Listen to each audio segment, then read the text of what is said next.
Hey guys, this is Alan, Chris. This week we're taking a look at a crossbody headlock defense. There's a couple of different positions he can play out of when he is on top in crossbody position. Some of them we look at first, generally he's like chest to chest, face down like that. He also has an option of a lower body control where he's facing the legs. This one we're working out of is like a modified Kizakatami or a scarf hold. The headlock that they're talking about in the technique is this idea, like this right here. And when the partner gets this, his goal is to put weight on me, make himself heavy.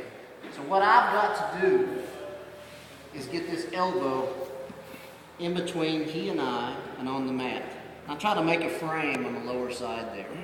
I'm going to come up underneath the jaw, and what I'm going to do is use the blade of that arm and shave up underneath the jaw like that. And you can frame the hands, or sometimes you can grab the lapel like that, still creating a frame with the lower and the upper arm. From this position, if we watch this foot, I'm going to start to walk it out. And one thing this will do is start to rotate the hips, and it will get me on my side. So if Chris were to sit up for a second, you can see that I'm on an angle with my body, my torso. If he has me flat, it's much easier for him to pin me to the mat and control me. So when he's got that position, I built my frame. I'm going to walk the foot out over here, turning on my side and trying to frame the bone structure of my body to support the weight. Right? Now he has this arm around my head here. What I'm going to do is I'm still making a frame with my arms. I'm going to shrug the shoulder forward like that. So I'm rounding off my upper back and creating that frame. And what I want to do is drive his head back like that right there. What I'm looking is to get a reaction from him to stop me from rolling in that direction. So when he puts that foot back, I'll take my top leg and I'm going to throw it over his leg like that. As soon as I get the hook in, I'm going to come underneath and control this arm because I want to take his ability away to use this arm. And then the free foot I have is going to come back and the toes are going to get active. Now, right now I've got an option of driving into him at a 90-degree angle or 45. If I push in at that 90, he can react with his free leg and post out with that foot. So I'm pretty much driving energy into that foot.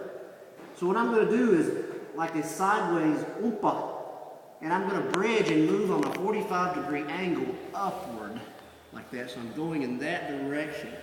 Now he holds on to the headlock, which allows me to roll into a chair mount position like that.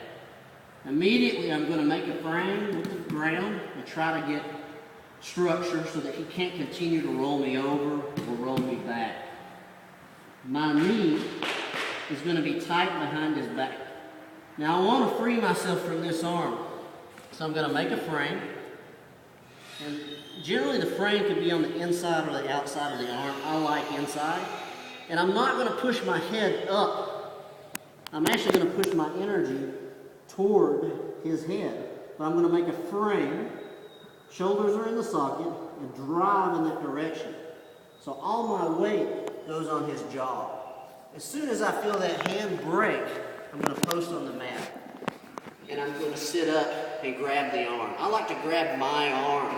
If I grab too low, he has the opportunity to grab his hands together like that and protect himself.